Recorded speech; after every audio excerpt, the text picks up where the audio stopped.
harmonia. É uma família conturbada, uma família complicada. Gente, casa tem que ter harmonia. Porque a harmonia leva a, uma, a um ambiente de paz, um ambiente de tranquilidade. A harmonia é isso, é uma coisa que combina, uma coisa que, né, já viu a harmonia de uma música? É que dá aquela leveza na música, dá aquela direção para a música. Tem família que é muito, não tem harmonia nenhuma, não há harmonia de nada. Gritaria, briga, pessoas de mal uma da outra, irmãos com raiva um do outro. Gente, isso começa nos pais. Os pais têm que ensinar isso para os filhos. Por isso que eu falei ontem, a palavra ensina, exemplo arrasta. Os filhos, por que os irmãos ficam de mal dentro de casa? Porque marido e mulher costumam fazer isso também. Ó, e talvez você está vivendo isso. E você não percebe. Ah, meu filho é grande, ele entende. Ele não entende. Nenhum filho entende. Nenhum filho entende. Nenhum filho entende pai e mãe de mal, não. É muito constrangedor para um filho quando a mãe fala assim: ó, fala com o seu pai que tem que fazer tal coisa. Ó, meu pai tá ali, mãe, por que você não fala? Não, nós não estamos conversando, não. Ó, que exemplo é esse? Que você, esposa, não conversa com seu marido? Que exemplo é esse, marido, que você não conversa com sua esposa? Adultos conversam, adultos discutem, adultos divergem, adultos perdoam, adultos resolvem seus problemas. É muito triste quando os pais compartilham com os filhos coisas que não deveria, coisas é, particulares, coisas íntimas entre marido e mulher. É coisa que tem que resolver entre eles, ou então procurar um profissional. Procurar um terapeuta, procurar um advogado, procurar o líder, procurar o pai, a mãe, mas nunca as crianças, nunca os adolescentes. Depois, lá, para os 20, 20 e tantos anos, 25, 30 anos, talvez algumas coisas dá para compartilhar com os filhos. Porque também nessa idade, eles já percebem, né? Tem coisa que não dá. Tem coisa que realmente não dá para você esconder dos filhos. Aí é melhor você abrir o jogo e falar de adulto para adulto, que é bom que prepara o coração deles para eles perceberem que para eles também não vai ter moleza. A vida não é fácil para ninguém, tá? Mas quando você tem criança em casa, e assim é que tudo que eu falar para criança, gente, quase tudo, se aplica para quem tem idoso em casa. A gente é uma covardia o que muitas pessoas fazem. Compartilhar com os idosos problemas, por exemplo, ah, meu carro está com o pneu careca.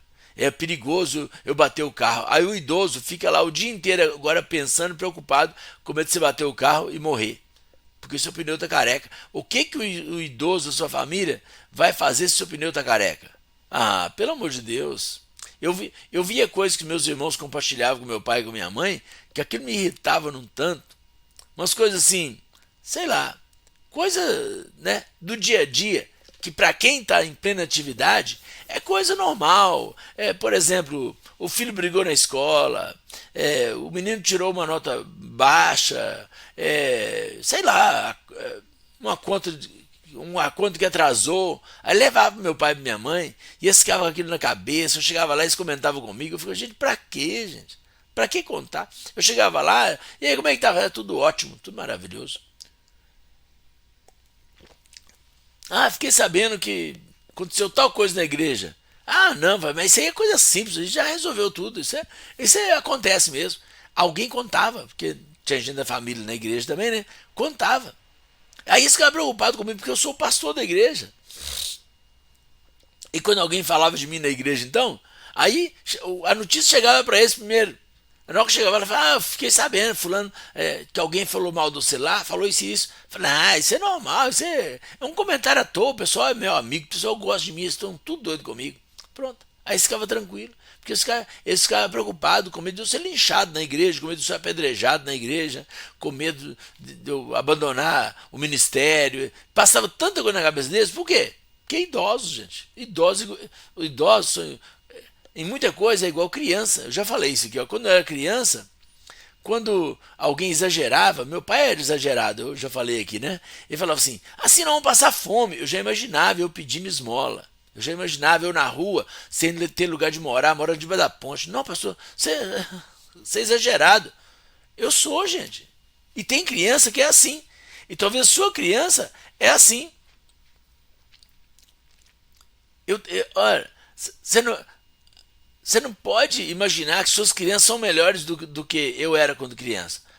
Porque pode ser que eles eram igual eu, eles são igual eu era, ou até pior.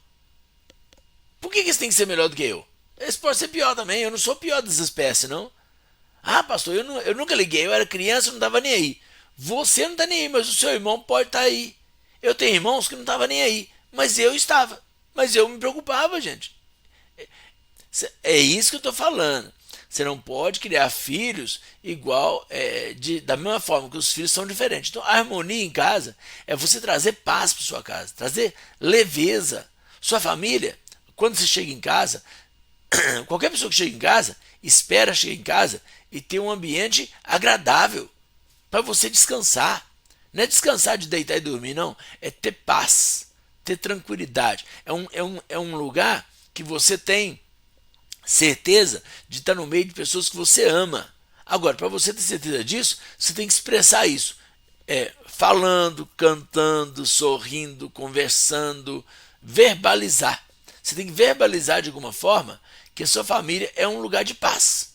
Então o pessoal foca muito, eu estou orando para minha família, eu estou fazendo jejum para minha família, eu estou fazendo corrente de oração para minha família. Gente, tudo isso é bom. Mas se você não transformar isso em prática, isso só fica na religião. Aí só fica no pensamento positivo. Porque eu já falo isso direto, né? Pensamento positivo é uma coisa, fé é outra coisa. Pensamento positivo é eu espero que hoje seja um dia maravilhoso. Hoje, 25, 26 de abril, eu tenho um pensamento positivo que hoje vai ser tudo bênção. Tudo vai ser maravilhoso. Isso é um pensamento positivo. Agora, o que é fé? Fé, eu vou trabalhar no dia 26 de abril, colocar minha fé em ação, vou praticar minha fé para que o dia 26 de abril seja realmente maravilhoso. Por quê? Porque a fé sem obras é morta. Então, eu tenho um pensamento positivo que minha família vai ser uma benção. Então, para garantir isso, eu coloco a minha fé. Aí o pessoal fica rindo de mim. Quando, né, Fernanda estava adolescente, eu vigiava ela, eu cuidava dela, eu ia na escola, buscava ela, eu ia na escola com ela, eu andava com ela de mão dada para rua fora. Eu estou garantindo que vai ser tudo beleza com a minha filha. E com Israel, eu levava ele na escola, eu buscava ele na escola, ele chegava, eu cheirava a mochila dele, o pessoal morre de rir de mim. Que ele conta que chegou no quarto, eu estava com a cabeça dentro da mochila dele. Ele falou, o que aconteceu, pai? Eu tô cheirando a sua mochila. Foi pra quê? Pra ver se o cheiro tá cheiro de caderno, cheiro de livro, cheiro de roupa, cheiro de chiclete, cheiro de bala. É isso que tem na mochila. Agora, se tiver cheiro de maconha, aí deu errado. Se tiver cheiro de algum cheiro estranho, cheiro de bebida, opa, aqui não era pra ter isso. Ah, pastor, exagerado. Eu prefiro exagerar e não ter um filho drogado e alcoólatra do que eu confiar e depois ter que conviver com isso. E ter que ver e visitar meu filho na cadeia, visitar meu filho, né, ir lá reconhecer o corpo do meu filho. Olha como eu sou exagerado. Ah, pastor, que isso? Mas ele cresceu, problema dele. Ué, se você pensa assim, tudo bem, a família é sua. Agora eu não. Filho meu grande é filho meu grande, é filho meu, mesma coisa. Eu não consigo. Eu não consigo abandonar meus filhos só porque eles cresceram, não. O pessoal tem essa ideia, né? Ah, filho adulto se vira. Mas eu não penso assim. Eu acho que família tem que andar junto. Né? Não necessariamente fisicamente o tempo todo, mas só pensamento. Eu tenho que falar com eles todo dia, eu tenho que trocar ideia com eles. Mesmo que eu não veja meus filhos fisicamente todo dia, mas hoje em dia, né? A tecnologia facilita, eu converso com eles durante o dia, a não ser em momentos extremos que realmente eles precisam de estar, ou eu esteja, em algum lugar que não dá para falar nem um oi, porque eu tenho que ter um oizinho, tenho que mandar uma figurinha para ver se está tudo beleza, está tudo ok, porque é assim que a gente se comunica. Então eu penso assim. Agora, se você pensa diferente, tudo bem, a família é sua. Quem sou eu para determinar isso? É o que eu falei aqui no começo. Aqui é uma troca de experiências. Então você pode falar aí também, você pode comentar, que isso é importante. Então eu acho importante família estar sempre interagindo, a gente estar junto sempre, trazendo né? Harmonia, harmonia. O pessoal às vezes fala isso, né? A gente cria filho pro mundo. Ué, você pode criar filho pro mundo, eu não crio filho pro mundo, eu crio filho para mim. É para mim e para Deus. Eu só divido meus filhos com Deus, tá? Eu não divido com os outros, não. Com o mundo, não. Por quê? O mundo jaz do maligno, gente. Mas não, o filho cresceu, ele se vira. Se vira como? Aí vou voltar naquele desafio que eu lancei semana passada. Se você não assistiu, volta aí na live de quarta, quinta-feira, que você vai entender melhor para você fazer o desafio. Assista um filme. O desafio é esse: assista um filme, qualquer filme, que você nunca viu. Pode ser uns 15 minutos de filme, 15 minutos, meia hora de filme. Nem precisa ser o filme todo, porque senão você vai ficar louco. Assista o filme sem volume, sem legenda, e vê se você está entendendo. Assim são os filhos da nossa casa. Na nossa não, né? Na casa de muitas pessoas. Em que os filhos não podem conversar com os adultos. Conversar, gente, não é conversar. Gente, na igreja está cheio disso. Ó, você que está assistindo até o final, você vai ser beneficiado com esse detalhe. Porque alguns entram e saem rapidinho por um motivo ou outro, tá? Mas olha só, tem gente na nossa igreja. Estou falando de gente da igreja agora, ó, que eu conheço assim de pertinho. Tem muita criança e adolescente que não conversa com os adultos. Por que eu sei? Porque quando eu converso com eles, eu percebo. Eles não conseguem desenvolver uma ideia com um adulto. Não é porque estão constrangidos comigo. Não, a gente relaciona bem. São adolescentes que têm amizade comigo, que já conversam, só que eles ficam travados. Por quê? Porque eles têm medo de falar. Eles não se abrem facilmente. Por quê? Porque dentro de casa eles não têm essa liberdade de se abrir. Gente, isso é muito ruim. Sabe por quê? Seu filho cresce sem entender como que são as coisas. E quando eles tiverem 18, 19, 20 anos, eles vão se envolver com pessoas sem as informações necessárias, as informações básicas. É como você começar um curso superior na faculdade sem saber ler, sem saber escrever. Como é que você vai aprender aquelas matérias? Você tem que ter a base. Como é que chama o ensino? Fundamental. Ensino fundamental. Depois tem o ensino médio, depois tem o ensino superior. Como a pessoa sai do pré, né? Ou até nem entra no prézinho, né? E vai direto para o curso superior, sem informação. Não sabe ler, não sabe escrever, não sabe nem quanto que é 2 mais 2. Aí entra na faculdade. Como é que vai entender? Lá é um assunto específico. Lá é para a pessoa que já passou da fase de alfabetização, da fase fundamental, do ensino médio, para então chegar no ensino superior. Assim é a vida adulta.